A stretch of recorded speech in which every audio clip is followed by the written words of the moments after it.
ருத்ரதாண்டவம் நல்லா ஓடணும். நானும் ஒரு நல்ல வேஷம் பண்ணியிருக்கேன், அவ்வளோதான்.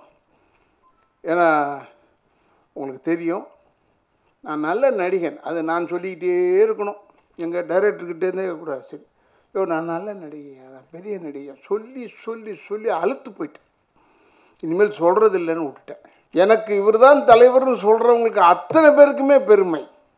இந்த படம் ஆக்சுவலாக மோகன் எடுத்தது அந்த தலைவருக்காக எடுத்த மாதிரியே இருக்குது. இந்த படம் நல்லா இருக்கிறவனை கூட நீங்கள் ஆட்டோ சங்கரை மாற்றிடலாம். ஆட்டோ சங்கரை கூட நீங்கள் சாய்பாபாவை மாற்றிடலாம். அண்ட் அஃப்கோர்ஸ் மோகனுடைய பரபரப்பு எனக்கு ரொம்ப பிடிச்சது. இயக்குனர் மோகனை சொல்கிறான். மோகன் அவர்கள் என்னை புக் பண்ணிவிட்டு, ராதாரவினர் நீங்கள் தான் வேணும்னு நான் நினச்சிக்கிட்டு இருக்கிறேன்னு சொன்னார். சம்பளத்தை சொன்ன ஓடிவிட்டார்.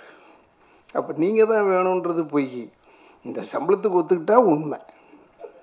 அதை தான் சொல்லியிருக்கணும் அவர். ஓப்பன் கோர்ட்டில் சொல்லுவேன் நான். ஐ எம் ப்ரவுட் டு சே, நான் பட்டியல் இனத்தை சேர்ந்தவன் என்று சொல்ல நான் பெருமைப்படுகிறேன்னு சொல்லுவேன். இப்போ ரஞ்சித் அவர்கள் படம் வரப்போ ஒரு சார்பு கருத்துடையவங்க அந்த கருத்தை ஏற்றுக்காமல் இருந்தாங்க. அவங்களுக்கு அந்த கருத்தில் உடன்படாமல் இருந்தாங்க. அவங்க தான் இந்த திரௌபதி படத்தையும் ருத்ரதாண்டவம் படத்தையும் பெருசாக கொண்டாடினாங்க.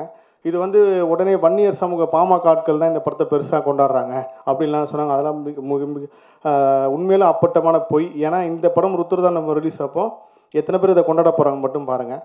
மனோபாலா சார் சம்பவமாக ஒரு சீன் பண்ணியிருக்காரு படத்தில். ஸ்னீக் பீக் ரிலீஸ் ஆக போகுது பாருங்கள். அந்த ஸ்னீக் பீக் ரிலீஸ் ஆனதுக்கப்புறம் ஒரு சலசலப்பு ஏற்படும் நிச்சயமாக. ஒரு சலசலப்பு ஏற்பட்டு நீ இந்த மதத்தை டார்கெட் பண்ணி நீ இந்த விஷயம்லாம் பண்ணியிருக்கேன்னு சொன்னாங்கன்னா, நான் இப்போயே அதுக்கு பதில் சொல்லிடுறேன். ஸ்னீக் பீக் இன்னொரு 3 நாளில் ரிலீஸ் ஆக போகுது. நான் பேசினது தப்புன்னா அதை மேடையில் நீங்கள் பேசுனீங்க, நீங்கள் பேசினதை காப்பி அடித்து தான் அந்த சீனை நான் படத்தில் வச்சுருக்கேன். நீங்கள் பேசுனது தப்பு தான். நான் நீங்கள் பிசாசுன்னு சொல்கிறீங்கன்னு படத்தில் சொல்கிறது தப்புன்னா, அதை பிசாசுன்னு மேடையில் பேசுனது நீங்கள் சொன்னது தப்பு. நான் இப்போ அடுத்து ஸ்னீக் பீக் ரிலீஸ் ஆகிறப்போ பெரிய சலசலப்பு ஏற்படும். அது படம் ரிலீஸ்க்கு எனக்கு பெருசாக யூஸ் ஆக போகுது. அது உண்மை, யாரும் மறுக்க முடியாது, அதை மறைக்கவும் முடியாது. ஸோ ரிலீஸ் ஆகிற அன்றைக்கி அதை பார்த்து தெரிஞ்சுக்கோங்க. நீங்கள் யாரெல்லாம் கோவப்படுறீங்களோ அதுக்கு நான் பொறுப்பு இல்லை. பேசினவங்களை போய் சட்டையை பிடிச்சி ஏன்டா அப்படி பேசினேன், ஒன்றால் தான் அவன் இதை படத்தில் வச்சான்னு சொல்லி பார்த்துக்கோங்க. அவருக்கு மட்டும் இல்லை, நிறைய பேருக்கு நான் இந்த இடத்துல சொல்லிக்கிறேன். என்னெல்லாம் நான் இந்த ஃபேஸ்புக்கில் யூடியூப்பில் பார்க்குறேன்னோ அதெல்லாம் சினிமாவில் வைப்பேன். எனக்கு தப்புன்னு பட்டா இதுக்கப்புறம் மேடையில் ஒரு சமூகத்தையோ ஒரு மதத்தையோ ஒரு தனிப்பட்ட நபரையோ காயப்படுத்துகிறப்ப பார்த்து காயப்படுத்துங்க. கேரக்டராக படத்தில் வந்துடுவீங்க. இது நான் இங்கே சொல்லிடுறேன்.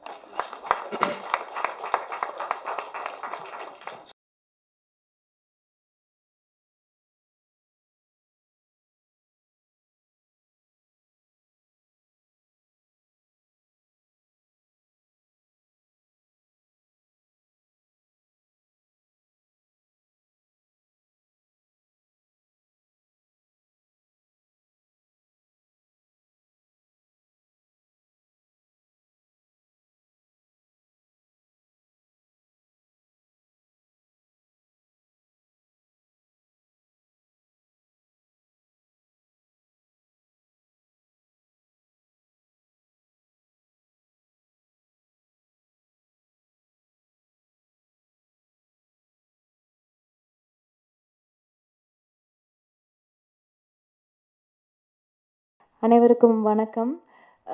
குக் வித் கோமால், தர்ஷா குப்தானாவே Cook with Comali, Vijay TV அப்படி தான் இருந்துட்டு இருந்தேன். ஸோ எனக்கு ரொம்ப நாள் கனவு படத்தில் நடிக்கணும். அதுவும் மேக்கப்பே இல்லாமல் ஒரு கிராமத்து சப்ஜெக்டில் நடிக்கணும்னு எனக்கு ரொம்ப நாள் கனவு. ஸோ அதை நிறைவேற்றி வச்சது மோகன்ஜி சார் தான்.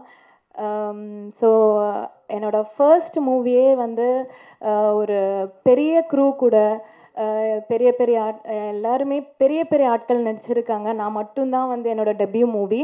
ஸோ இவ்வளோ பெரிய ஒரு க்ரூவில் நடிக்கிறதே எனக்கு ரொம்ப ரொம்ப பெருமையாக ஃபீல் பண்ணுறேன். ஸோ இந்த ஆப்பர்ச்சுனிட்டி கொடுத்த மோகன்ஜி சாருக்கு நான் நன்றிகள் தெரிவிச்சுக்கிறேன். ஸோ என்னோடய ரோல் ஒரு கிராமத்து பொண்ணு, நல்ல ஒரு போல்டாக ஸ்ட்ராங்காக இருக்கிற மாதிரி ஒரு கேரக்டர். அதுவும் என்னை ஃபஸ்ட்டு ஆடிஷன் பண்ணும்போது டைரக்டர் சார் என்கிட்ட சொன்ன ஒரு வார்த்தை என்னென்னா, ஃபேஸ் வாஷ் பண்ணிவிட்டு மேக்கப்பே இல்லாமல் அப்படியே வாங்க அப்படின்னு தான் சொன்னார். ஸோ அதே மாதிரி தான் நான் போனேன். ஸோ படம் ஃபுல்லாகவே நான் அப்படி தான் பண்ணியிருக்கேன். ஸோ எனக்கு ஒரு சேலஞ்சிங்கான ஒரு ரோல். இந்த வாய்ப்பு கொடுத்த அனைவருக்கும் நன்றிகள் தெரிவிச்சுக்கிறேன். படம் சூப்பராக வந்திருக்கு, பார்த்து சப்போர்ட் பண்ணுங்கள். நன்றி. ருத்ரதாண்டவம் திரைப்பட பத்திரிகையாளர் சந்திப்புக்கு இணைந்ததற்கும் அனைத்து பத்திரிகையாளர்களும், பத்திரிகையாளர் சகோதரர்கள், நம்ம குடும்ப உறுப்பினர்கள் எல்லாருக்கும் வருக வருக நான் வரவேற்கிறேன்.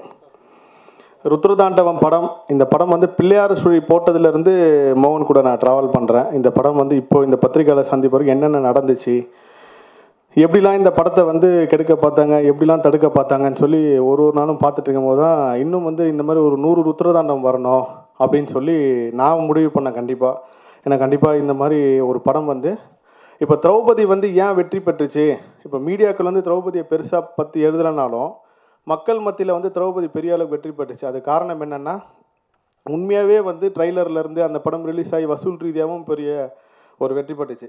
அப்போ இருக்கும்போது இந்த படத்தை எல்லாருமே தமிழ் சினிமா இண்டஸ்ட்ரியில் என்ன பேசுனாங்கன்னா, இது ஒரு ஜாதி வெறி படம், மோகன் வந்து ஜாதி வெறியோடு இந்த படத்தை பண்ணியிருக்காரு, இது வந்து ஜாதி வெறி பிடிச்சவங்க மட்டும்தான் அந்த படத்தை பிடிக்குன்னாங்க. அப்புறம் வசூல் ரீதியாக வெற்றி பெற்றோடனே அந்த பேச்சு அப்படியே அடங்கிடுச்சு. அதுக்கப்புறம் அடுத்தது மோகன் என்னடா படம் பண்ண போகிறாரு, இதுக்கப்புறம் மோகன் தமிழ் சினிமாவில் இருப்பாரா, இல்லை இதுக்கப்புறம் மோகன் திரும்ப நடிப்பாரா, மோகன் இயக்குவாரா, இல்லை மோகன் படத்தில் யாருன்னா நடிப்பாங்களான்னு சொல்லி ஒரு பெரிய ஆவலோடு இருக்கும்போது தான் அந்த ருத்ரதாண்டவம் ஆரம்பிச்சுது. ருத்ரதாண்டவம் ஆரம்பித்தோடனே ஃபஸ்ட்டு ஹீரோ யார் அப்படின்னு இருக்கும்போது ரிச்சர்ட் சார் தான்ன்றது ஃபிக்ஸ் ஆச்சு. அதுக்கு முன்னாடி ஒரு விஷயம் சொல்லணும்னா, திரௌபதி வெற்றியானதுக்கப்புறம் ஒரு பெரிய நடிகர் வந்து மோகனை கூப்பிட்டு கதை கேட்குறாரு, இந்த மாதிரி எனக்கு ஒரு படம் பண்ணி கொடுங்கன்றப்போ அப்போ மோகன் ஒரு வார்த்தை சொன்னார், இல்லைங்க சார், நான் வந்து திரௌபதி அப்பயே வந்து ரிச்சர்ட் சாருக்கு தான் அடுத்த படம் பண்ணுவேன்னு சொல்லிட்டேன், நான் கண்டிப்பாக அவருக்கு முடிச்சுட்டு வேணால் நான் உங்களுக்கு வந்து பண்ணுறேன்னாரு. அது ஏன் இந்த உதாரணத்துக்கு சொல்கிறேன்னா, இன்றைக்கி தமிழ் சினிமாவில் நன்றியோடு இருக்கிறவங்க வந்து ரொம்ப ரொம்ப வாய்ப்பு குறைவு. இப்போ ஜெயிச்சதுக்கப்புறம் சில பேர் மாறுவாங்க, ஜெயிக்கிறதுக்கு முன்னாடி ஒருத்தர் ஒரு தடம் வேறு தடத்துக்கு போவாங்க. அந்த விஷயம் நன்றியோடு ஒரு ரிச்சர்ட் சாருக்கு பண்ணுறன்றப்போ அந்த ஹீரோவே என்ன சொன்னார்னா, இந்த மாதிரி ஒருத்தர் தமிழ் சினிமாவில் பார்க்குறது பெரிய விஷயம், நீங்கள் முதல்ல ரிச்சர்ட் சார் கூட பண்ணுங்க அப்படின்னாரு. அது ஒன்று. அதுக்கப்புறம் இந்த ருத்ரதாண்டவம் படம் எல்லாம் கமிட் ஆகின்னு இருக்கும்போது நடிகைகள்லாம் தேர்வு பண்ணுறதுக்காக நிறைய ஹீரோயின்ட்லாம் பேசினப்போ எல்லாருமே என்ன சொன்னாங்கன்னா, சார் இந்த சின்ன படத்தில் எப்படி சார் நாங்கள் நடிக்கிறது, நாங்கள்லாம் பெரிய ஹீரோவுக்கு தான் நடிப்போம் அப்படின்லாம் சொன்னபோது எனக்கு ஒன்றுமே புரியல. படம் ஒன்று தானே, அதில் என்ன சின்ன படம் பெரிய படம், இப்போ திரௌபதி மாதிரி ஒரு பெரிய வெற்றி கொடுத்துருக்காரு மோகன், அடுத்த படத்தில் நடிக்கிறது அவங்களுக்கு தானே இன்ட்ரெஸ்ட்டாக வரணும் அப்படின்றப்போ ரொம்ப சங்கடமாச்சு. இந்த படத்தை யாரெல்லாம் புறக்கணிச்சாங்களோ, ஏன்னா மோகனே போய் நிறைய பேர் கதையும் சொல்லியிருக்காரு, நானும் கூட போயிருக்கேன், அவங்க எல்லாருக்குமே இந்த படத்தோட ட்ரெய்லர் வெற்றியும் அக்டோபர் 1 ரிலீஸ் ஆனதுக்கப்புறம் கண்டிப்பாக இந்த தமிழ்நாட்டில் இந்த மக்கள் கொண்டாடுவாங்களா அந்த வெற்றியும் நான் சமர்ப்பிக்கிறேன். அடுத்த விஷயம் வந்து, இந்த படம் வந்து ஒரு சமூகத்துக்கு எதிரானது, ஒரு மதத்துக்கு எதிரானது, இதில் வந்து ஒரு குறிப்பிட்ட சமூகத்தை இழிவுபடுத்துறீங்கன்னா சொல்கிறாங்க. அதுக்கு பதில் வந்து அக்டோபர் 1 முதல் ஷோ ஓடி முடிச்சதுக்கப்புறம் உங்களுக்கே தெரியும். அதே மாதிரி வந்து ரஞ்சித் விஸ் மோகன் அந்த மாதிரி உருவாகிடுச்சா சினிமாவில் அப்படின்னா, கண்டிப்பாக அந்த மாதிரி ஒரு ஆரோக்கியமான போட்டி தான் உருவாயிருக்கே தவிர 2 பேருக்குள்ளே பர்சனல் வெஞ்சன்ஸோ இல்லை வந்து அவருக்கு நம்ம போட்டி போடணும் அப்படிலாம் கிடையாது. இப்போ ரஞ்சித் அவர்கள் படம் வரப்போ ஒரு சார்பு கருத்துடையவங்க வந்து அந்த கருத்தை ஏற்றுக்காமல் இருந்தாங்க, அவங்களுக்கு அந்த கருத்தில் உடன்படாமல் இருந்தாங்க, அவங்க தான் வந்து இந்த திரௌபதி படத்தையும் ருத்ரதாண்டவம் படத்தையும் பெருசாக கொண்டாடினாங்க. இது வந்து உடனே வன்னியர் சமூக பாமக ஆட்கள் தான் இந்த படத்தை பெருசாக கொண்டாடுறாங்க அப்படின்லாம் சொன்னாங்க. அதெல்லாம் உண்மையில அப்பட்டமான பொய். ஏன்னா இந்த படம் ருத்ரதாண்டவம் ரிலீஸ் அப்போ எத்தனை பேர் இதை கொண்டாட போகிறாங்க மட்டும் பாருங்கள். இதில் தனியாக ஒரு முக்கியமான ஒரு நன்றி சொல்லணும்னா அண்ணன் ராதாரவி அவர்கள் தான் சொன்னோம். இந்த மாதிரி இந்த படத்தில் நடிக்கிறீங்கன்னு சொல்லி முதல்ல கேட்டப்போ வர சொல்லி கதையை கேட்டார். கதை கேட்டு அவர் ஒத்துக்கினதுக்கப்புறம் தான் இந்த படம் ரொம்ப பெரிய வெயிட் ஆச்சு. அவர் இருக்காருன்னு சொல்லி தான் எல்லா நடிகர்களுமே நடித்தாங்க. அதனால் ராதாரவி சாருக்கு வந்து நாங்கள் வாழ்நாள் முழுதுமே நன்றி கடன் பட்டிருக்கோம். ஏன்னா அவர் வந்து இந்த கதாபாத்திரம் ஏற்று நடிச்சது வந்து கண்டிப்பாக மற்ற ஆர்டிஸ்டாக யாராக இருந்தாலும் யோசிப்பாங்க. அவர் தைரியமாக பண்ணார், அதுக்காக நாங்கள் ஒரு தனி நன்றி சொல்லிக்கிறோம் அவருக்கு. அதுக்கப்புறம் கௌதம் வாசுதேவன் சார், அவரும் அதே தான். கௌதம் வாசுதேவன் சாராக நடிக்கக்கூடாதுன்னு எவ்வளோ பேர் என்னென்ன இடைஞ்சல் கொடுத்தாங்கன்றதை மோகன் கண்டிப்பாக அடுத்த வாட்டி பேசும்போது சொல்லுவார், கேளுங்க. இதில் நிறைய நடிகர்களுக்கு ஃபோன் பண்ணி நடிக்காதீங்க, அவ்வளோ ஏங்க. இப்போது இந்த ஃபஸ்ட் லுக் ட்ரைலர் ரிலீஸ் பண்ணுறதுக்கே ஒரு பெரிய இயக்குனர் ரிலீஸ் பண்ணது கூட இவரெலாம் இத்தனை பேர் இருக்காங்களா கூட, அப்போ இத்தனை பேரும் ஜாதி வெறி பிடிச்சாலுங்களா அப்படின்ற அளவுக்கு சோஷியல் மீடியாவில் ஒரு குறிப்பிட்ட ஆட்கள் வந்து ட்ரெண்ட் பண்ணாங்க. அந்த இமேஜ் எல்லாமே உடைச்சி இன்னும் ருத்ரதாண்டவம் படம் மாதிரி இன்னும் ஒரு 100 படம் வர்றதுக்கு எல்லாருமே தைரியமாக வருவாங்கன்றது இந்த பத்திரிகை சந்திப்பு வாயிலாக நான் சொல்லிக்கிறேன். கண்டிப்பாக வெறும் மோகன் மட்டும் கிடையாது, இன்னும் 100 மோகன் உருவாகிட்டு இருக்காங்க. இனிமேல் வரிசையாக அந்த மாதிரி படங்கள் வரும். நன்றி. ரிச்சர்ட் சார் வந்து நானே நிறைய மீம்ஸ்லாம் பார்த்தேன். ரிச்சர்ட் சாரை வச்சு போட்டிருந்தாங்க, இந்த மாதிரி ஒரு கிறிஸ்டினை வச்சு பண்ணிட்டாரு, மோகன் இது மாதிரி பண்ணிட்டாரு அப்படின்லாம். படம் பார்த்ததுக்கப்புறம் பாருங்கள், இதில் எந்த மதத்தையும் விரிவுபடுத்தியிருக்காங்களா இல்லையா, இல்லை வந்து ரிச்சர்ட் சாருக்கு என்ன இதில் ரோலு எப்படி இருக்குன்றது எல்லாமே உங்களுக்கு தெரியும். ரிச்சர்ட் சாருக்கு ரொம்ப நன்றி. Price Lord. ஃபஸ்ட்டு என்னுடைய இறைவனுக்கு நான் நன்றி சொல்லிக்கிறேன். அதுக்கப்புறம் என்னுடைய தாய் தந்தைக்கு நன்றி சொல்லிக்கிறேன். அதுக்கப்புறம் பழைய வண்ணாரப்பேட்டை, திரௌபதி, அப்புறம் ருத்ரதாண்டவம், இந்த 3 படத்துக்கும் டைரக்டர் மோகன் என்னுடைய நண்பர், என்னை தொடர்ந்து பயணிக்க அவரோட சேர்ந்து இந்த ஒர்க் பண்ணுற ஒரு வாய்ப்பை கொடுத்ததுக்கு அவருக்கு இந்த இடத்துல நான் நன்றி தெரிவிச்சுக்கிறேன். அப்புறம் வந்திருக்கிற பத்திரிகையாளர்கள் எல்லாருக்கும் என்னுடைய நன்றி, வணக்கம். ருத்ரதாண்டவம் இந்த படம் வந்து என்னுடைய இப்போ வளர்ந்து வர இந்த கெரியரில் முக்கியமான ஒரு படம். இந்த படத்துக்கு எவ்வளோ எதிர்ப்பு வந்திருக்குன்னு உங்களுக்கு எல்லாருக்கும் தெரியும். என்ன காரணமாக முக்கியமாக சொல்கிறாங்கன்னா, இது வந்து கிறிஸ்தவத்துக்கு வந்து ஒரு எதிரான படம் அப்படின்ற மாதிரி சொல்கிறாங்க, மத மாற்றத்துக்கு எதிரான படம்னு. நான் ஒரு கிறிஸ்தவன் தான். இந்த படத்தில் நான் மியூசிக் டைரக்டராக ஒர்க் பண்ணியிருக்கேன். நான் படத்தை ஃபுல்லாக பார்த்துருக்கேன், எனக்கு தெரியும். ஜேஎஸ்கே சார் சொன்ன மாதிரி படம் நீங்கள் பார்த்ததுக்கப்புறம் வந்து இது என்ன சொல்லியிருக்காங்கன்றது புரியும். ட்ரைலர் பார்த்துட்டு நிறைய கன்ஃபியூஸ் ஆகியிருக்காங்க எல்லாரும். ஆனால் உண்மையிலே வந்து இந்த படம் வந்து மத மாற்றத்துக்கு எதிரான படம் இல்லை. யாரும் மதம் மாறக்கூடாது, யாரும் எந்த மதத்தில் எங்கேயும் போகக்கூடாதுன்னு சொல்லலை டேரக்டர். இந்து மதத்திலிருந்து கிறிஸ்தவ மதத்துக்கு மாறும் பொழுது அங்கே சாதி பயன்படுத்தக்கூடாது, அதுக்கு சட்டம் இருக்குன்றத உண்மையை தான் சொல்லியிருக்காரு. அது புரியாமல் இன்றைக்கி நிறைய பேர் கேஸ்லாம் போட்டிருக்காங்க, அதெல்லாம் பண்ணியிருக்காங்க. ஸோ படம் பாருங்கள், உங்களுக்கு தெரியும். ஒரு இடத்துல கூட கிறிஸ்தவங்களை யாரும் எங்கேயுமே குறை சொன்னது கிடையாது. இந்த படம் பார்த்தாங்கன்னா கிறிஸ்தவங்க வந்து மோகனை பாராட்டத்தையும் செய்வாங்க, அது உறுதி. ஸோ இந்த படத்தில் நான் இசையமைப்பாளராக இருந்து இந்த ஒரு நல்ல இசையை கொடுத்துருக்கேன். இதை கொண்டாடுங்க, சப்போர்ட் பண்ணுங்கள். Thank you so much. பத்திரிகையாளர் அனைவருக்கும் வணக்கம். ஒரு படத்துடைய ஃபஸ்ட்டு ஆடியன்ஸ் வந்து எடிட்டர் சொல்லுவாங்க. நான் டேரக்டரோட 3வது படமாக கண்டினியூ பண்ணிகிட்ருக்கேன். ஒவ்வொரு படத்துக்கும் நாங்கள் எடிட்டேபிள் வந்து சொல்லுவோம் டேரக்டர்கிட்ட, இந்த ஷார்ட் இப்படி பண்ணியிருக்கலாம், அந்த ஷார்ட் பண்ணியிருக்கலாம். ஒவ்வொருத்தருக்கும் ஒரு சில ரீசன் சொல்லுவாங்க, பட்ஜெட்டு, லொக்கேஷனு, ஆர்டிஸ்ட்டு, அந்த மாதிரி விஷயங்கள். இந்த படத்தில் ஆஸ் எடிட்டராக எனக்கு ரொம்ப சாட்டிஸ்ஃபேக்ஷனாக இருந்த படம் இது. ஒரு டெக்னீஷியனாக இந்த படம் ரொம்ப ஸ்ட்ராங்காக இருக்கும். எந்தெந்த ஷார்ட்டு எந்தெந்த ஆங்கிளில் வரணும், எப்படிலாம் ஒரு எடிட் எதிர்பார்ப்பான், கான்ட்ரவர்சி எல்லா விஷயங்களையும் தாண்டி டெக்னிக்கலாக இந்த படம் ரொம்ப ஸ்ட்ராங்காக இருக்கும். மேக்கிங், ஆர்டிஸ்ட்டு எல்லாமே இந்த படத்தில் நல்லா சேர்ந்து அமைஞ்சிருக்கு. Music director, cameraman Farooq sir, art director Anand sir, fight master, எல்லாரோட ஒர்க்கும் இந்த படத்தில் ரொம்ப நல்லா வந்திருக்கு. டெக்னிக்கலாக இந்த படம் ரொம்ப ஸ்ட்ராங்காக இருக்கும். Thank you very much. இங்கே கூடியிருக்கும் என் குடும்பத்தை சேர்ந்தவர்களே, பத்திரிகையாளர் சகோதரர்களே,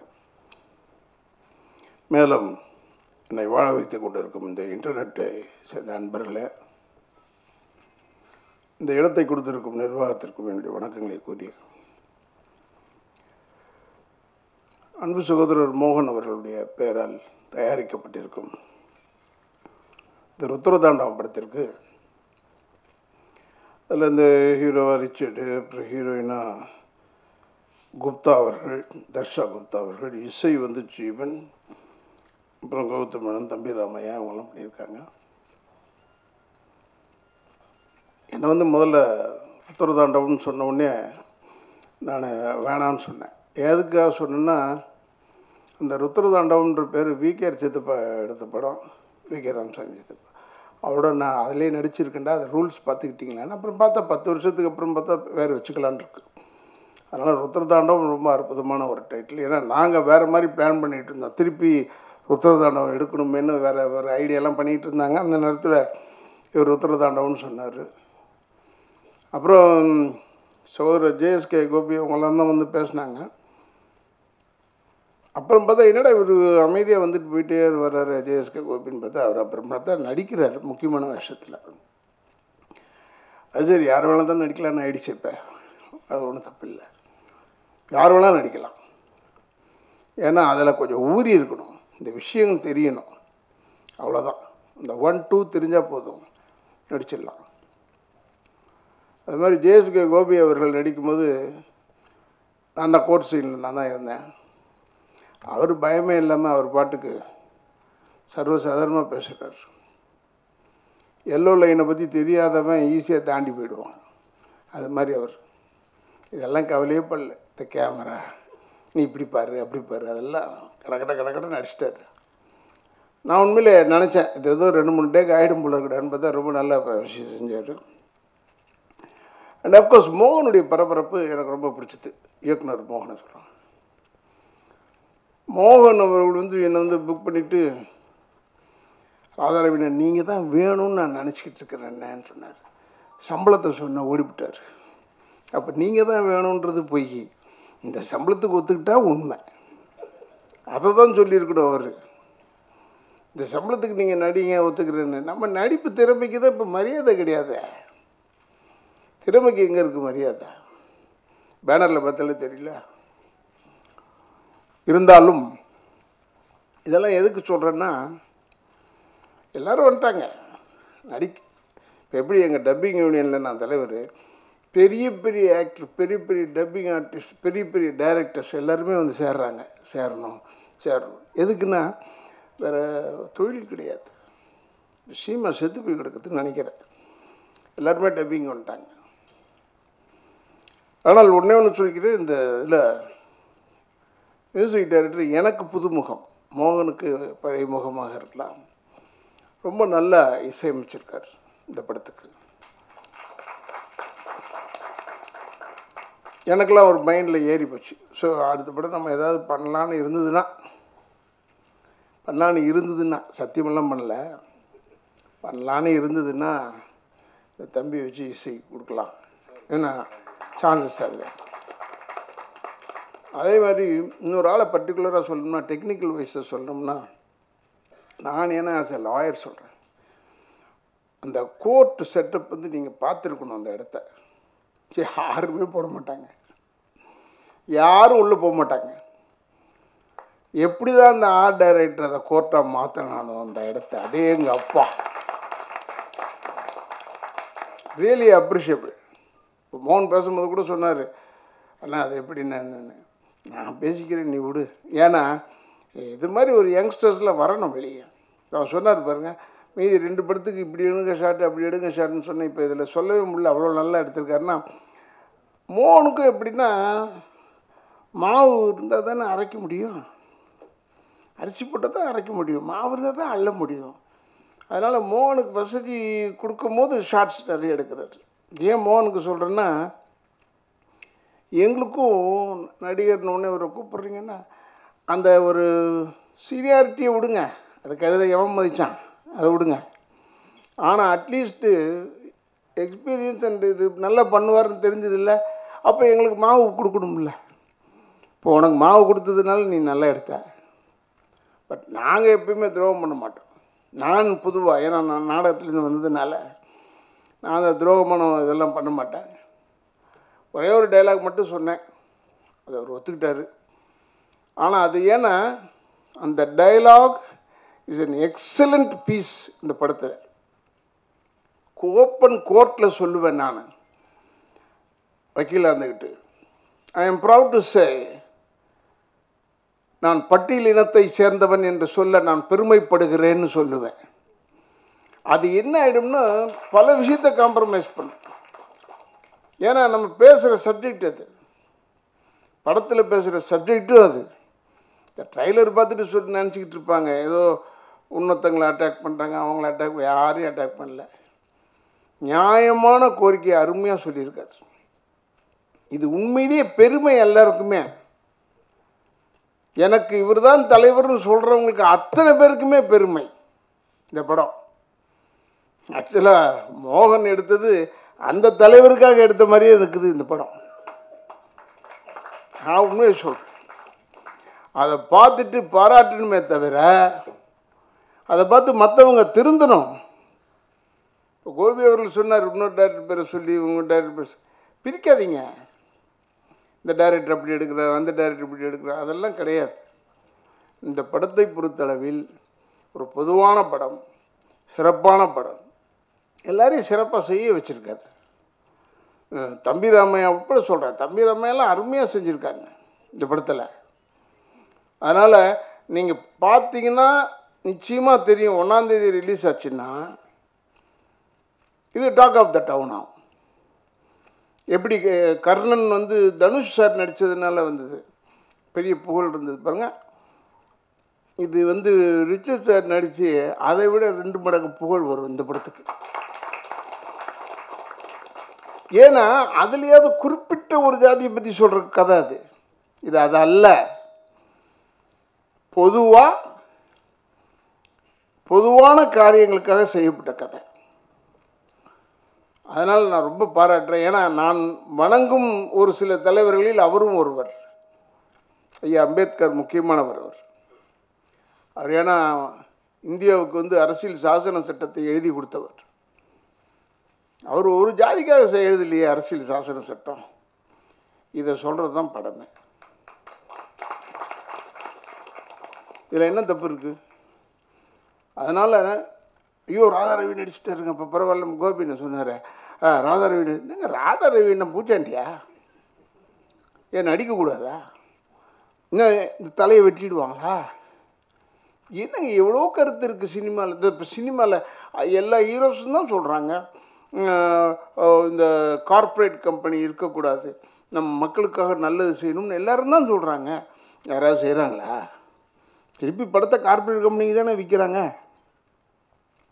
அதனால் அதெல்லாம் மனசில் எடுத்துக்கூடாதுங்க. படத்தை பார்த்தோமா ரசிச்சோமா வந்தோமான்னு இருங்க. இவங்க நம்மளை காப்பாற்றிடுவாங்க போல இருக்குன்னு இப்படி நினச்சா முடியாதுங்க. 10 பேரெல்லாம் அடித்தோம்னா முந்தி வந்து புரட்சித் தலைவர் படத்தை பற்றி சொல்லுவாங்க. அவர் என்ன சண்டை போட்டால் குத்திக்கிட்டே இருக்கார், எல்லோரையும் அடித்து போடுறாருன்னு. அவரை சொல்கிறீங்களே புரட்சி தலைவரை, அவர் நியாயமாக சண்டை போட்ட மனுஷனை. இப்போ இருக்கிறவங்கெல்லாம் ஒரு அடி அடித்தா அடி வாங்குறவன் திண்டிவனத்தில் போய் விழுவுறான். யாராவது கேட்குறோமா எப்படியா போய் விழ முடியும் அவ்வளோ தூரம்னு? என்ன பவர் இருக்குது இந்த கைக்கு? அது அப்படித்தாங்க சொன்னதான் ஒரு அழகு. சினிமா எக்ஸாஜரேஷன் இல்லையா? அதனால் அதெல்லாம் செய்கிறாங்க. இதெல்லாம் நம்பிக்கிட்டு சரி நம்மளை காப்பாற்றிடுவாங்க போல இருக்குது, அடிச்சிடுவாங்க போல இருக்குன்னா ஒரு ஆள் அடிக்கிறதுக்குள்ளே மூச்சு வாங்கிடும். இது உண்மை. இந்த மூச்சு வாங்கணுன்னு அதை மட்டும் சொல்லி முடிச்சுக்கிறேன். நான் ஏன்னா சிம்லாவுக்கு போயிருந்தேன் ஃபேமிலியோட. அப்போ அந்த டிரைவர் கொஞ்சம் தமிழ் தெரிஞ்ச டிரைவர். அவன் சொன்னான், இங்கே தான் சார் சிம்லான்னு. நான் எம்ஜிஆர் பற்றி பேசிகிட்டு போனேன். புரட்சி தலைவர் இப்படி வந்தார், அன்பே வாழ நடிச்சார் கொண்டார் சொல்லிட்டு, பாருங்கள் சார் இந்த கிரவுண்டு தான் சார் அவர் ஓடினது, இன்னும் அப்படியே இருக்குது சார் அந்த கிரவுண்டு. அப்படியே எங்கேயா ஓடினார், நிறுத்துறா வண்டியான்னு சொன்னேன். சார் ஓரத்தில் இப்போ இங்கே நிறுத்துன டிராஃபிக்கு நிறுத்துறா சொல்லி நிறுத்திட்டு ஒரு பொட்டியை கொடுன்னு சொல்லிட்டு என் வீட்டிலேருந்து என் பொட்டியை எடுத்துக்கிட்டு என் முன்னாடியில் எங்கே போகிறீங்க இரு வரேன்னு சொல்லிட்டு அங்கே ஓடி புதிய வானம் புதிய பூமின்னு சொல்லிகிட்டே ஓடி பார்த்தேன். 10 அடி ஓடினேன். 300 தடவை மூச்சு வாங்குது. எப்படி தான் அந்த மனுஷன் மொத்த படமும் ஓடினாரோ. அதனால் சினிமா ஓடலாங்க, இங்கே ஓட முடியாது. அது மாதிரி தான் சினிமாவில் சண்டை போடலாம், நல்லது செய்கிறேன்னு சொல்லலாம், இதெல்லாம் ரைட்டு. நல்லது செய்கிறதுன்னு சொல்கிறவங்க ப்ரொடியூசருக்கு முதல்ல நல்லது பண்ணுங்கள், டைரக்டருக்கு முதல்ல நல்லது பண்ணுங்கள். அந்த டைரக்டர் அடுத்த தடவை கதையை எடுத்துகிட்டு வரும்போது அதை ஒத்துக்கிட்டு கேட்டுட்டு அதில் நடித்து கொடுங்க. அதுதான் சொல்கிறேன். ஏன்னா நீங்கள் செலக்ட் பண்ணுறது தான் நல்ல படம்னு நினைக்காதீங்க.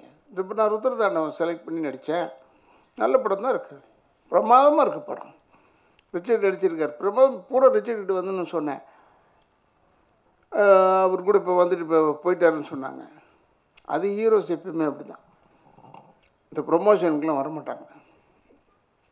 அதனால் அவரை வச்சு ஏதோ அவர் அப்புஞ்சை காட்டினோடனே இந்த படம் வந்து 300 நாள் ஓடிடுமோன்னு ஒரு கவலை. அதனால் அவர் போயிருப்பார். அதை விடுங்க, அதை பற்றி இல்லை. நீங்கள் படம் பார்த்துட்டு சொல்லுங்கள். ரிச்சர்டுக்கு பெரிய பேர் இந்த படத்தில். ஏன்னா இப்போ அவர் வந்தோன்னு சொன்னேன் நான், என்னை அந்த படத்தில் ஒரு படம் பார்த்தேன் நான் நேற்று, என்ன அந்த படத்தில் அப்படி பண்ணியிருக்கு, அதை நீ செஞ்சுருக்கக்கூடாது, உன்னுடைய வெயிட்டேஜ் போயிடுதுன்னு சொன்னேன்.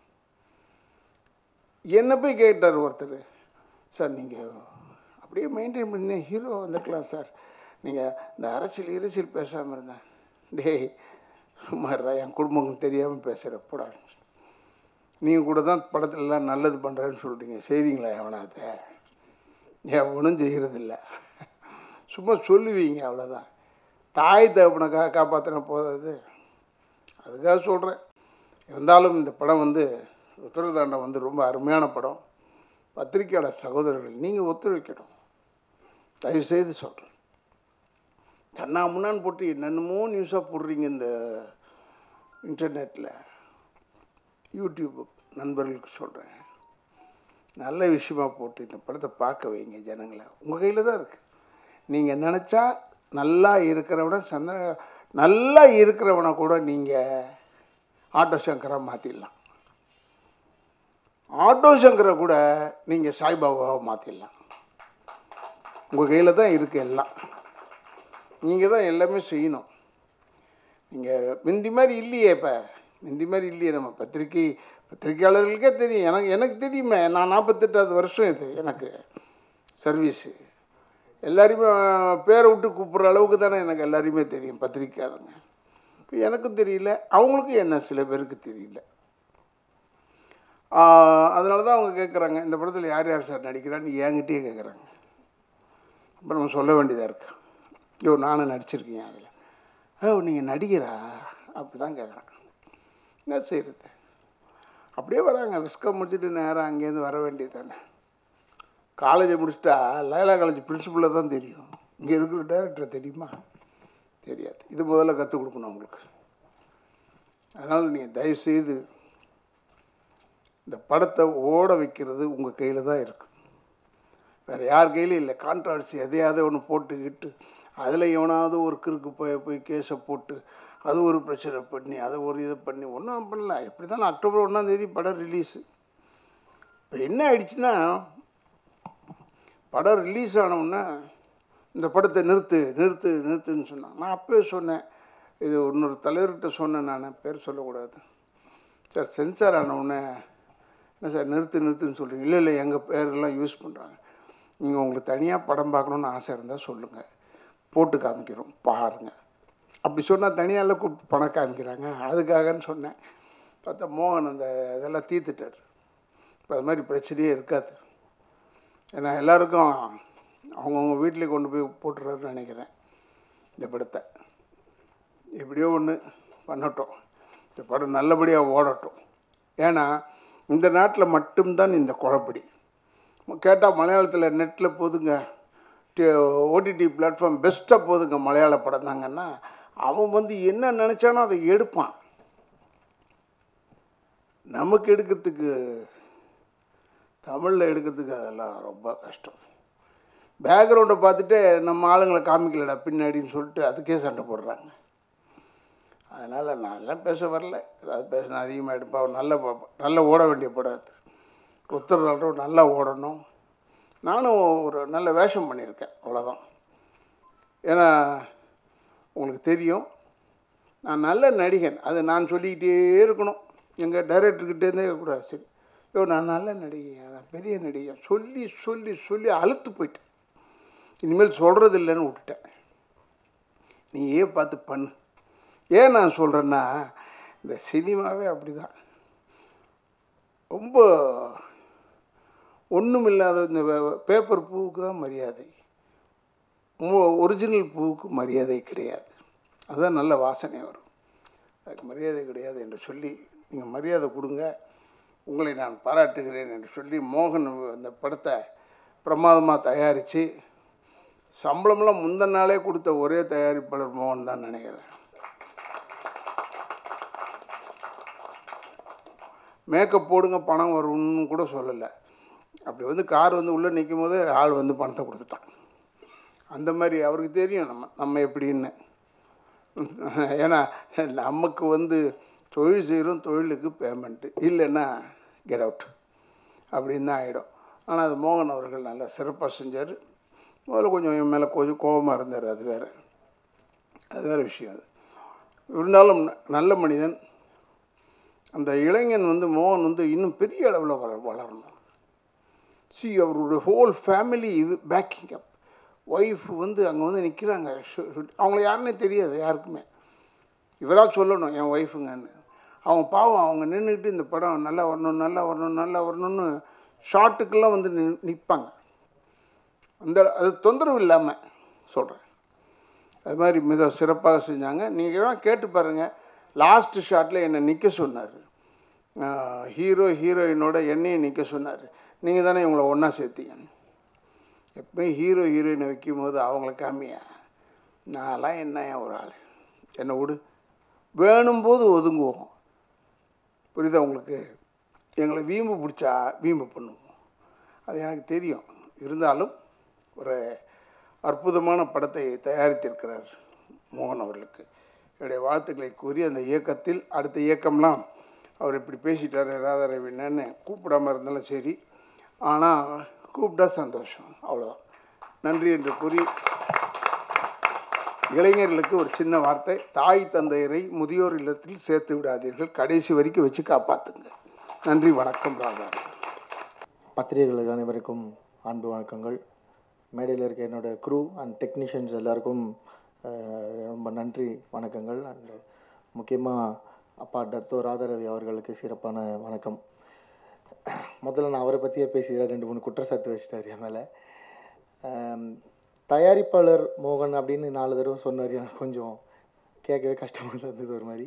நான் வந்து ஃபஸ்ட் காப்பி பண்ணியிருக்கேன் இந்த படம். அதாவது திரௌபதி ரிலீஸ் பண்ண செவன்ஜி சிவா அவர் தான் இந்த படத்தோட இன்வெஸ்டர். அவருக்கு வந்து தயாரிப்பாளராக மாறுறதுல எந்த விருப்பம் இல்லை, பட் எனக்கு ஒரு படம் பண்ணி கொடுங்கன்னு கேட்டார்.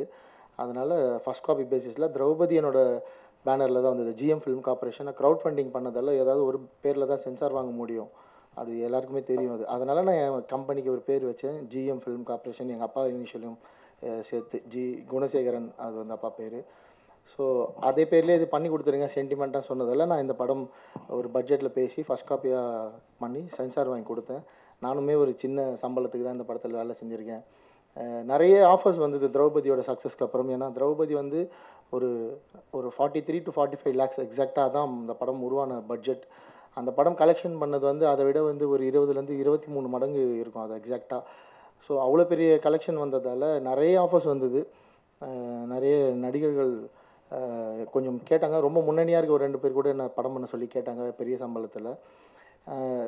எனக்கு நான் பழையவனார்பேட்டை பண்ணுறப்போ இதே மேடை இதே பிரசாத் லேப்லேருந்து தான் நான் ஆடியோ லான்ச் பண்ணோம். அப்பவும் நான் இதை தான் சொன்னேன், எனக்கு வந்து பெரிய நடிகர்கள் கூட நடிக்கிறத விட எனக்கு என்னை சுற்றி இருக்கிற விஷயங்கள் படமாக பண்ணுறதுல தான் ரொம்ப ஆசை விருப்பம் அப்படின்னு. திரௌபதியும் அப்படி தான் பண்ணியிருந்தேன். ராயபுரம் ரிஜிஸ்டர் ஆஃபீஸில் நடந்த ஒரு விஷயத்தை தான் கையில் எடுத்து அதை படமாக பண்ணியிருந்தேன். ருத்ர தாண்டவமும் அப்படி தான். எனக்கு ஒரு நல்ல ஃப்ரெண்டாக இருக்க 4-5 ஃப்ரெண்ட் இருக்காங்க. அதில் ஒரு முக்கியமாக ஃப்ரெண்டாக இருக்க ஒரு பாதிரியாராக இருக்கார். அவர் வந்து என்கிட்ட திரௌபதி படம் பார்த்துட்டு, இந்த மாதிரி ஒரு படம் பண்ண உனக்கு கட்ஸ் இருக்குல்ல, நான் ஒரு விஷயம் சொல்லிட்டு எனக்கு ஒரு கண்டென்ட் சொன்னார். அப்போ தான் எனக்கு இந்த விஷயங்கள் புரிய வந்தது. கிறிஸ்டியானிட்டிலையும் இவ்வளோ பிரிவுகள் இருக்குது, அதில் வந்து இப்படியாப்பட்ட தப்புலாம் நடந்துகிட்ருக்கு, இவ்வளோ பெரிய ஒரு கார்ப்பரேட் மாதிரி மாற்றி வச்சுருக்காங்க கிறிஸ்டியானிட்டி. அதை ட்ரான்ஸ்னு ஒரு படம் மலையாளமில் வந்துருந்தது, அதை பற்றி ரொம்ப டீட்டெயில்டாக பேசி இவ்வளோ பெரிய விஷயங்கள்லாம் இதில் நடக்குது. இது வந்து படமாக எடுத்தால் இது வந்து மிகப்பெரிய பேசு பொருளாக மாறும். அண்டு திருநெல்வேலி, கன்னியாகுமரி, தூத்துக்குடி இதில் அண்டு கடலோர மாவட்டங்கள் இங்கே வந்து இது ரொம்ப பெரிய பாதிப்பையும் ஏற்படுத்தியிருக்கு. ஸோ அதனால் இதை வந்து படமாக பண்ணால் ஒரு பெரிய விழிப்புணர்வு கிடைக்கும். அண்டு இன்றைக்கி ரொம்ப ஈஸியாக இந்து மதத்தை நான் அழிச்சிடுவேன், இந்து மதத்தை வந்து வேறு அறுத்துருவேன், இந்து மதத்தில் வந்து இவ்வளோ பிரச்சனை இருக்குது அப்படின்னு ரொம்ப ஈஸியாக மேடை கிடைக்குதுன்றதெல்லாம் ஏறி பேசிட்டு அவங்க வந்து கிளாப்ஸ் வாங்கிட்டு போயிடுறாங்க. அதுக்கு பின்னாடி எவ்வளோ பெரிய கார்ப்பரேட் அரசியல் இருக்குது, அதுக்கு பின்னாடி எவ்வளோ பெரிய சதி இருக்குன்றது வந்து பொதுமக்களுக்கு தெரியாது. ஏன்னா நீங்கள்லாம் டெய்லி இஎம்ஐக்காக வேலைக்கு போயிட்டு வந்து உங்கள் வேலையை பார்த்துட்ருக்கீங்க நிம்மதியாக. உங்களுக்கு தெரியாமல் நமக்கு பின்னாடி இருந்து நம்ம கூடவே இருந்து இந்த இந்து மதத்தை அழிக்கிறதுக்கான அத்தனை வேலையும் நடந்துகிட்ருக்கு. அது அந்த பாதிரியாரோட பாயிண்ட் ஆஃப் வியூ வந்து அவர் எனக்கு இதை சொல்கிறப்போ ரொம்ப ஷாக்கிங்காக இருந்தது. என்னென்னா நாங்கள் வந்து இவ்வளோ நாளாக ட்ரூ கிறிஸ்டின்ஸாக இங்கே வாழ்ந்துட்டுருக்கோம், இன்றைக்கி திடீர்னு ஒரு புதுசாக ஒரு கும்பல் வந்து அவங்க இந்துவாகவும் இல்லாமல் கிறிஸ்டினாகவும் இல்லாமல் எங்களை வந்து தொண்டையை பிடிச்சி கேள்வி கேட்குறாங்க. இது எங்கே போய் யார்கிட்ட சொல்கிறது தெரிலனாரு. இதுதான் என்னோடய அடுத்த படம்னு முடிவு பண்ணி ருத்ரதாண்டம் டைட்டில் வச்சு இறங்கிட்டேன். இதுதான் இந்த படம் உருவான விதம். அண்டு ரிச்சர்ட் சாருக்கு நான் மறுபடியும் இந்த படம் பண்ணுறதுக்கு காரணம் வந்து திரௌபதி படம் எனக்கு சம்பளம் இல்லாமல் அவர் பண்ணி கொடுத்தாரு. ரொம்ப பிஸியாக இருந்த ஒரு ஆர்டிஸ்ட் அவருக்கான சக்ஸஸ் கிடைக்கலனாலும் ஒரு 4 மொழியில் மாற்றி பிஸியாக இருந்த ஒரு ஆர்டிஸ்ட் டெய்லி சம்பளம் வாங்கிட்டு ஜாலியாக நடிச்சு இந்த ஒருத்தரை கூப்பிட்டு, நீங்கள் எனக்கு சம்பளம் இல்லாமல் ஒரு படம் பண்ணணும், 2 கெட்டப்பில் நடிக்கணும், 8 மாதம் நீங்கள் என் கூட ட்ராவல் பண்ணணும்னு சொல்லி உட்கார வச்சேன். அவர் என்னை நம்பி 8 மாதம் இல்லை 1 வருஷம் என் கூட இருந்தார். அவர் ₹1 சம்பளம் வாங்காமல் அந்த 8 மாதம் என் கூட இருந்து அவரோட வெஹிக்கிள் தான் படத்தில் யூஸ் பண்ணேன். எனக்கு அப்போ கார்லாம் இல்லை. ஸோ நான் படத்தில் க்ரூவை கூட்டு போகிறதுக்குமே கேமராவை கொண்டு போகிறதுக்குமே அவரோட 2 கார் தான் யூஸ் பண்ணேன். அவ்வளோ தூரம் ஒரு ஹீரோ ஒரு டேரக்டரை நம்பி ஒரு கண்டென்ட்டை நம்பி கூட ட்ராவல் பண்ணார்னா நம்ம அவருக்கு ஒரு நன்றி கடன் பண்ணணும்ல. அந்த நன்றி கடன் தான் ருத்ர தாண்டவம். அதை தாண்டி எங்கள் 2 பேருக்கும் ரொம்ப பாண்டிங் அதிகம், ஃப்ரெண்ட்ஷிப்பாக, ஃபேமிலியாக. நான் ரிச்சர்ட் சார் கூட தொடர்ந்து இன்னொரு படம் பண்ணணும்னு ஆசைப்பட்றேன். ஒரு படம் இல்லை, எது படம் பண்ணாலே முதல் ரிச்சர்ட் தான் வந்து என் கண் முன்னாடி நிற்பார். அந்த மாதிரி ஒரு ஹீரோ அவர். ஏன்னா 38 39 நாளுக்குள்ளே ஒரு படத்தை பிளான் பண்ணி முடிக்க முடியுதுன்னா அந்த படத்தோட ஹீரோ வந்து நமக்கு சப்போர்ட்டாக இருக்கணும். அவர் சப்போர்ட்டாக இருந்தால் மட்டும்தான் பண்ண முடியும். காலையில் 7 மணிக்குனா 7:05க்கு கரெக்டாக மேக்கப்போட வந்து நிற்பார். ஷூட்டிங் முடிஞ்ச அடுத்த செகண்ட் எதுவுமே பேசாமல் ஷூட்டிங் விட்டு கிளம்பி போயிடுவார். நின்று எனக்கு இந்த பிரச்சனை அந்த பிரச்சனை அந்த மாதிரி எதுவுமே சொல்லாத ஒரு ஹீரோ. தமிழ் சினிமாவில் இந்த மாதிரி ஒரு ஹீரோ கிடச்சிருக்கிறது தமிழ் சினிமாவுக்கு வரம். இவ்வளோ நாள் அவரை கொண்டாடாத சினிமா நிச்சயமாக அதுக்கப்புறம் அவரை கொண்டாடும்னு நம்புகிறேன். ரெண்டாவது, இந்த படத்தில் நிறைய பேர் முக்கிய ரோல் பண்ணியிருக்காங்க. அவங்க யாரும் இங்கே வர முடியல. எல்லாம் கொஞ்சம் நாங்கள் முன்கூட்டியே பிளான் பண்ணாமல் இந்த ப்ரெஸ் மீட் இமிடியேட்டாக ரிலீஸ்க்காக பண்ணதால் எல்லாம் வெளியே இருக்காங்க. மேடையில் இருக்க ஐயாவா, அப்பா, ஃப்ரெண்டு, ஒரு சகோதரர், எப்படி சொல்கிறதுனே தெரில. அவர் முதல்ல போய் பார்க்குறப்ப எனக்கு அப்படி தான் இருந்தது. அவர் என்னை தம்பின்னு கூப்பிடுவார்.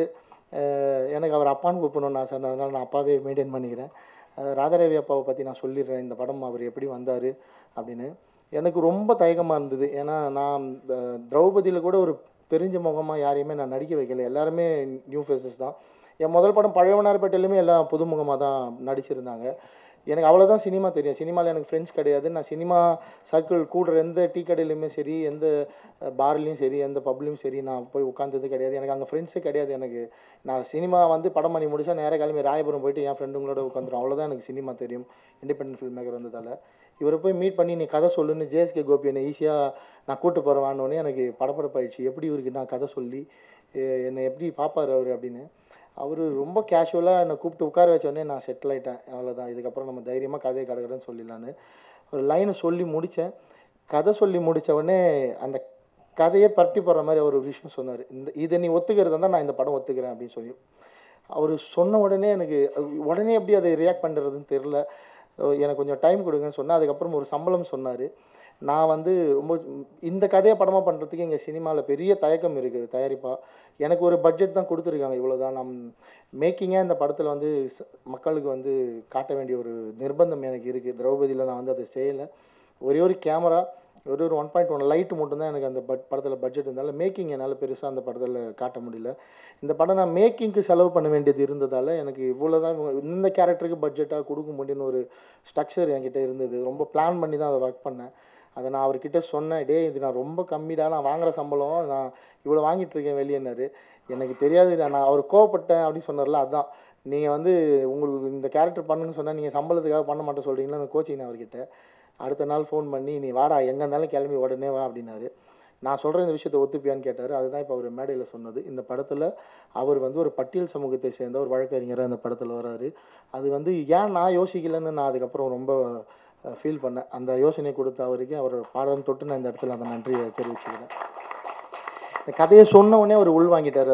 அதுக்கப்புறம் அவர் ஒரு இயக்குனர் பார்வையிலேருந்து அவரோட அனுபவம் அதை வந்து எனக்கு முழுசாக அந்த கதை சொன்னப்போ திருப்பி அந்த அடுத்த நாள் கொடுத்தாரு. நான் இந்த படம் பண்ணுறேன்டா, காஸ்டியூம் கொண்டு கையில் கட்டுற வாட்சி, மீசை, எங்கே ஷேடு வரணுன்ற வரைக்கும் அவர் அடுத்த நாள் ரெடி ஆகிட்டார். அப்போ தான் முதல்ல சினிமாவில் நான் பார்த்த ஒரு முழு கம்ப்ளீட்டான சினிமா அவர் அன்றைக்கி மீட் பண்ணது தான் நான் பார்த்தேன். அங்கேயே ஃபிக்ஸ் ஆகிட்டேன், இந்த கேரக்டர் ஜெயிச்சிச்சின்னா இந்த படம் ஜெயிச்சிரும் அப்படி சொல்லி ரொம்ப அருமையான பண்ணி கொடுத்துருக்காரு. 4 நாள் வந்தார். 4 நாளும் அந்த மனுஷன் அப்போ எலெக்ஷனில் கேம்பெயின்லேருந்து டயர்டோடு வந்து அந்த அவர் சொன்னார்ல அந்த கோட் செட்டப்னு அங்கே வந்து நாங்கள் 200 பேர் வேலை செய்யணும், 100 ஜூனியர் ஆர்டிஸ்ட் உட்காந்துட்டு இருப்பாங்க. அவ்வளோ ஹீட்டான இடம் அது. கொரோனா பிரச்சனை இருந்த டைம். அவரோட வயசு இந்த படம் இந்த வயசில் இருக்க எந்த நடிகரும் வந்து அவ்வளோ தைரியமாக துணிச்சலாம் அந்த கொரோனா நேரத்தில் நடிக்க மாட்டாங்க. இந்த ரோலை நான் விட மாட்டேன்டா, நான் என்ன ஆனாலும் பரவாயில்ல நான் பண்ணுவேன் அப்படின்னு சொல்லிட்டு எனக்காக கூட இருந்து அந்த 4 நாளும் என் பொண்ணு கூட ஒரு குழந்தை மாதிரி ஒரு பக்கம் விளையாடிட்டு இன்னொரு பக்கம் அந்த அவ்வளோ பெரிய ரோலை தாங்கி ஒரு வக்கீலாக அப்படி ஜெய்ஜாண்டிக்காக அப்படி நின்று அதுக்கு வந்து எவ்வளோ நான் நன்றி சொன்னாலும் பத்தாது. அடுத்த படம் நடிக்கவே போயிடான்னு கிண்டல் வேறு பண்ணிட்டு போகிறாரு. இதில் நீங்கள் ரெடினா நான் உங்களை வச்சு ஹீரோவாக பண்ணுறதுக்கு நான் ரெடி. ஒரு ப்ரொடியூசரோட வாங்க, நான் ரெடி. என்கிட்ட கதை இருக்குது அதுக்கேற்ற மாதிரி. சிதம்பரம் நாடாளுமன்ற தொகுதியை பற்றின ஒரு கதை இங்கேயே ஓப்பன் பண்ணிடுறாத. நீங்கள் ரெடினா நான் ரெடி.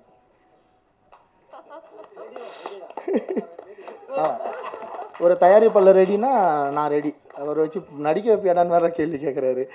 அவருக்கு வந்து நீங்கள் என்னை கூப்பிட்டு 2 அடி கூட அடிக்கலாம், அவ்வளோ உரிமை இருக்குது உங்களுக்கு, நீங்கள் எவ்வளோ வேணால் நான் திட்டலாம். இந்த போஸ்டர் பற்றி திட்டினார். இது சினிமாவுக்காக நான் சில விஷயங்கள் செஞ்சு தான் ஆகணும். ஒரு 100 பேர் இன்றைக்கி வச்சு போஸ்டர் போட்டால் உப்புமா பணக்கின்றான்னு சொல்கிறாங்க. சொல்லுவீங்களா மாட்டிங்களா? சொல்லுவீங்க தானே? ஸோ அந்த போஸ்டருக்கு இன்னொரு அழகு இருக்கிறதுனால அப்படி பண்ணிடுங்க. நான் உங்களுக்கு மனசில் போஸ்டர் வச்சுருக்கேன்ப்பா, நீங்கள் போய் இதெல்லாம் பேசிட்டு இல்லை நிஜமாகவே. அதுக்கப்புறம் ஒரு ஃபோன் பண்ணி என் பொண்ணுக்கிட்ட ஃபோனில் பேசுகிறதாகட்டும், அதுக்கப்புறம் அது ஒரு படம் தான் எனக்கு அவர் இருக்க பந்தம். இந்த ஒரு வருஷம் தான். அதுவும் எனக்கு அதுக்கு முன்னாடி அவர் பர்சனலாக கூட தெரியாது. ஆனால் அதுக்கப்புறம் அவர் எனக்கு கொடுத்துருக்க ஸ்பேஸ் ரொம்ப பெரிய ஸ்பேஸ். நீங்கள் பேசுனதுலேயே தெரிஞ்சிருக்கும் எங்களுக்கு அவ்வளோ உரிமை இருக்குது. அவ்வளோ உரிமையை அவர் கொடுத்துருக்காரு. அவரோட பேரன்களெல்லாம் கூப்பிட்டு இவர் தான்டா டேரக்டரு, வணக்கம் சொல்லுங்கடான்னு சொல்லி அதெல்லாம் எனக்கு ஒரு மாதிரி நெகிழ்ச்சியாக. அன்றைக்கி நைட்டு நான் தூங்கவே இல்லை. என்னடா இவ்வளோ பெரிய மனுஷன். இன்னொரு ஷாக்கிங்கான விஷயம் சொல்கிறாமாப்பா, சொல்லலாம், தைரியமாக சொல்லலாமா. ஃபஸ்ட்டு ஷாட் வைக்கிறேன், அவர் வந்து என்கிட்ட ஆசீர்வாதம் வாங்கினார். நம்புவீங்களா?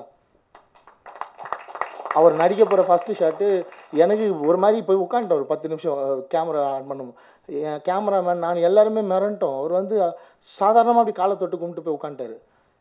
எப்படி அதை நான் தாண்டி அடுத்த ஷாட் போக முடியும்? அதுலேருந்து வெளியே வந்து இதெல்லாம் முடியாது, இது சினிமாவை. இது இவர் மட்டும் இல்லை, தம்பி ராமையா சாரும் அதை செஞ்சார்.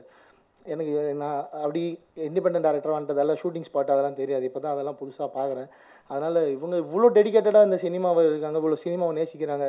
அதெல்லாம் ரொம்ப பெரிய விஷயம். தம்பி ராமையா சாரை பற்றி சொல்லணுன்னா 2 மணி நேரம் உட்காந்து பொறுமையாக கதை கேட்டு முடிச்சோன்னா சோஃபாலேருந்து எழுந்துக்கிறதுக்குள்ளே அந்த வந்து கட்டி பிடிச்சிட்டாரு. இப்படி ஒரு கதை எப்பட்றா நீ பண்ண, இவ்வளோ டீட்டெயில் எப்பட்றா பண்ண ஒரு கதையில், எப்படி யோசிச்சே அப்படின்னு. ஸோ அவ்வளோ ஸ்பேஸ் கொடுக்குறாங்க எனக்கு. அவருமே அந்த ஃபஸ்ட் ஷாட் வைக்கிறப்ப அந்த ஆசீர்வாதம் வாங்கினோடனே வெடுத்து போச்சு கைகள்லாம். அவரும் ஒரு 10 நிமிஷம் போயிட்டு தண்ணி பாட்டில் எடுத்து தண்ணியெல்லாம் குடிச்சிட்டு வந்தால் ஷாட் வச்சேன். அவ்வளோ காதலிக்கிறாங்க அந்த சினிமாவை. ஸோ அடுத்து தர்ஷா குப்தா வந்திருக்காங்க, ரொம்ப நன்றி. ஹீரோயின்கள்லாம் ப்ரமோஷனுக்கு வர மாட்டாங்க. நான் சம்பளம் இவர் கரெக்டாக கொடுத்துட்டு வேறு போட்டு கொடுத்துட்டாருன்னு நான் இன்னும் அவங்களுக்கு ஒரு சின்ன பெயிண்டிங் வச்சுருக்கேன். சம்பளத்தில் ரிலீஸ்க்கு முன்னாடி கண்டிப்பாக செட்டில் பண்ணிவிடுவோம். ரொம்ப நன்றி. தர்ஷா குப்தா அந்த படத்துக்கு அவங்களே சொந்தமாக டப்பிங் பண்ணியிருக்காங்க. லக்கிலி எனக்கு 3 படத்தில் நான் பண்ண ஹீரோயினுமே அவங்க சொந்த குரலில் டப்பிங் பேசியிருக்காங்க. அது எனக்கு ரொம்ப சந்தோஷம். தமிழ் தெரிஞ்ச கதாநாயகிகளை தொடர்ந்து தமிழ் சினிமாவில் யூஸ் பண்ணணுன்னு நினைக்கிறேன். அதுக்கு மேலே நான் எதுவும் சொல்லலை. நீங்கள் பார்த்த தர்ஷா குப்தா படத்தில் இருக்க மாட்டாங்க. அதை நம்பி ஏமாந்துடாதீங்க. படத்தில் இருக்க தர்ஷா குப்தா கம்ப்ளீட்டாக வேறு. இந்த மாதிரி ஒரு காஸ்டியூம் கூட அங்கே இருக்காது. ஒரு 8 மாதம் கர்ப்பிணியாக படத்தில் அறிமுகமாவாங்க. ஒரு குழந்தைக்கு அம்மாவாக பாட்டு பார்த்துருப்பீங்க, அப்படி இருப்பாங்க. எப்படிம்மா இப்படி நடிச்சேன்னு கேட்பாங்க. கண்டிப்பாக அவங்களே கேட்பாங்க. நான் இன்னும் படம் காட்டல அவங்களுக்கு. நிச்சயமாக அவங்களே கேட்பாங்க, எப்படிங்க என்ன இப்படி காட்டினீங்க அப்படின்னு. அப்படி தான் இருக்கும் அந்த கதாபாத்திரம். அப்புறம் கௌதம் மேனன் சார். கௌதம் மேனன் சார் இந்த ஸ்கிரிப்டுக்குள்ளே வரணும்னு சொன்னோடனே ஷவஞ்சி சிவா ப்ரொடியூசர் அவர் தான் சொன்னார், நான் கௌதம் மேனன் சார்கிட்ட பேசுகிறேன், நீங்கள் அவரை ட்ரை பண்ணுங்கன்னு. எனக்கு இப்போ ஒன்றும் புரியல, என்ன சார் சொல்கிறீங்க, நான் இவ்வளோ பெரிய பேட்ச் குத்திருக்காங்க திரௌபதியில், நான் ஒரு சமுதாயத்தை தப்பாக பேசிட்டேன் அப்படின்னு சொல்லி மொத்த பேரும் பேசுகிறாங்க, யூடியூப்பில் அதெல்லாம் பேசுகிறாங்க. எப்படி சார்? இல்லை சார், அதெல்லாம் தாண்டி அவங்க சினிமாவை கிராஃப்டாக பார்க்குறவங்க, அவங்களுக்கு தெரியும் சினிமா என்னென்னு. நீங்கள் என்ன விஷயம் பாதிக்கப்பட்டிருக்கீங்களோ அதே மாதிரி அவங்களும் அந்த விஷயத்தால் பாதிக்கப்பட்டிருப்பாங்க. சினிமாவில் உண்மையை சொல்ல ஒரு தைரியம் வேணும் சார், அது உங்களுக்கு இருக்குது. நீங்கள் போய் கதை மட்டும் சொல்லுங்கள், நடிக்காதது அவர் விருப்பம், அப்படி தான் சொன்னாங்க. நான் சலீம் கோஷ் சாரை தான் கேட்டிருந்தேன் முதல்ல அந்த கேரக்டரில் நடிக்க. அவர் பாம்பேயில் இருக்கார். அவர் வேட்டைக்காரன், வெற்றி விழா போன்ற படங்களில் வில்லனாக நடித்த, மறந்துருப்பீங்க, ஞாபகத்துக்காக சொன்னேன். அந்த படத்தில் வில்லனாக நடித்தார். அவரை தான் கேட்டிருந்தேன் நான் அந்த கேரக்டருக்கு முதல்ல. அப்புறம் கௌதம் மேனன் சார், அவர்கிட்டையும் பேசி கதைலாம் சொல்லிட்டேன். அவரும் ஒரு பெரிய சம்பளம் கேட்டிருந்தார். ஏன்னா அவர் நடிச்சுக்கிறாருன்னா அந்த படம் ஒரு இந்தியா ஃபுல்லாக பேசப்படுற படமாக இருக்கணும்னு நினைப்பார். அவர் அந்த மாதிரி ஒரு படம் இருந்தால் நடிப்பார். இல்லை ஒரு மிகப்பெரிய ஹீரோ அவருக்கு சம்பளம் கொடுக்குற வகையில் இருந்தால் நடிப்பார். அவர் சம்பளத்தை பற்றி யோசிச்சுட்டு இருக்கிறப்போ எனக்கு கௌதம் மேனன் சார்கிட்ட கதை சொல்கிற வாய்ப்பு ஏற்படுத்தி கொடுத்தாங்க. போய் சொன்னேன். அவரும் கதை கேட்டு முடிச்சுன்னு ஒரு ஸ்மைலோடு, அப்போ தான் ட்ரான்ஸ் முடிச்சுட்டு வந்திருப்பார், அந்த மூடில் இருக்கார்ல. நானே தான் வேணுமா அந்த கேரக்டருக்கு அப்படின்னு கேட்டார். இல்லை சார், இதில் இந்த விஷயங்கள்லாம் இருக்குது. அந்த வாதாபிராஜன்ற ஒரு கேரக்டர், இது நீங்கள் பண்ணிங்கன்னா எனக்கு பெரிய லைஃப் சார். அது நான் உங்களுக்கு இது என்ன பண்ணணுன்னு எனக்கு தெரியாது, எனக்கு இந்த சினிமாவில் ஒரு பெரிய அங்கீகாரம், ஒரு பெரிய லைஃப் அப்படின்னு சொன்னேன். அந்த டீட்டெயில்ஸ்லாம் கேட்டார், நீங்கள் சொல்கிறதோட ப்ரூஃப்லாம் காட்டுங்கன்னு சொல்லி நான் எல்லா ப்ரூஃபும் காட்டினேன். எனக்கு ஓகே மோகன், கதையாக ரொம்ப பியூட்டிஃபுல் நரேஷன் இது, இந்த ஸ்க்ரீன் பிளே ரொம்ப புதுசாக இருக்குது, நடிகராக நான் இந்த படத்தில் தாராளமாக வரேன், நீங்கள் டேட்ஸ் எடுத்துக்கோங்க சொல்லிட்டு டேட்ஸ் கொடுத்தாரு. அதுக்கப்புறம் ஷூட்டிங் ஸ்பாட்டில் அவர் பண்ணது எல்லாமே மேஜிக் தான். அந்த மேஜிக் நீங்கள் படத்தில் பாருங்கள், நான் நிறைய பேசல அதில். இவ்வளோ தான் எனக்கு தெரிஞ்ச நடிகர்கள்லாம். அதுக்கப்புறம் ராம் சன்னை ஆக்சிடெண்ட் ஆகி நான் நடிக்க கூப்பிட்றேன், தம்பி ஆக்சிடெண்ட் ஆகி காலில் அடிபட்டுருக்குடா அப்படின்னு சொன்னார். அண்ணா எப்படி இருந்தாலும் பரவாயில்லண்ணே, நீ கூடு மாதிரி வா, எனக்கு உருவமும் குரலும் வேணும் இந்த படத்துக்குன்னு சொல்லி கூப்பிட்டேன். அவ்வளோ ஸ்ட்ரெயினில் நடித்து கொடுத்தார் ராம் சன்னை. அண்ணா ரொம்ப நன்றிண்ணே, பேச மாட்டேன்னு சொல்லி எஸ்கேப் ஆகிட்டீங்க. ரொம்ப கஷ்டப்பட்டு நடித்தார். ரொம்ப வேகமாக கூட நடந்து வர முடியாது அவரால். அந்த மாதிரி அந்த கால் எலும்பு முறிவோட வந்து ஷூட்டிங் ஸ்பாட்டில் நடித்தார். இவங்கெல்லாம் சினிமாவை அணுவணுவாக நேசித்து காதலிக்கிறவங்க. அப்படியாப்பட்ட ஒரு பர்ஃபார்மன்ஸ் அவரும் கொடுத்துருக்காரு பாருங்கள். அண்டு இளங்கோ வந்து என் கூட திரௌபதியில் வில்லனாக பண்ணார். அந்த ரோல் நான் சொன்னேன், இது பெருசாக பேசப்படும், ஏன் வந்து பண்ணியா தைரியமான ஒரு வளர்ந்து வர ஒரு நடிகர். இந்த படத்தில் ஒரு சின்ன ரோல் தான், ஆனால் நான் கூப்பிட்டதுக்காக வந்து பண்ணார். நிறைய பேர் இருக்காங்க, சௌமியா, ரிசுபாய் எல்லோரும் இருக்காங்க. ஸோ ஆர்டிஸ்ட்டாக எல்லாருக்கும் என்னோடய மனமார்ந்த நன்றிகள். இவங்க இல்லாமல் மாளவிகா அவினாஷ் மேடம் வந்து இந்த படத்தில் ஒரு பெரிய ரோல் பண்ணியிருக்காங்க. அவங்க கர்நாடகாவிலேருந்து, அவங்களும் கோவிடுக்கு ரொம்ப பயந்தாங்க. இல்லை மேடம் இது நீங்கள் தான் பண்ணி ஆகணும்னு சொன்னப்போ அந்த கோர்ட்டில் வந்து ராதாரவி சாருக்கே ஜட்ஜாக உட்காந்து பேசுகிற மாதிரியான ஒரு ரோல் அது. அவங்களும் பயந்தாங்க. அதுக்கப்புறம் தைரியமாக ராதாரவி சாரே வராரு மேடம், அந்த ஏஜில் கொரோனாவுக்கு பயப்படாமல் வாங்க, நான் சேஃப்டி நான் பார்த்துக்கிறேன், டெய்லியுமே நான் சானிடைஸ் பண்ணுறேன் அந்த லொக்கேஷனை சொன்னதெல்லாம் வந்தாங்க.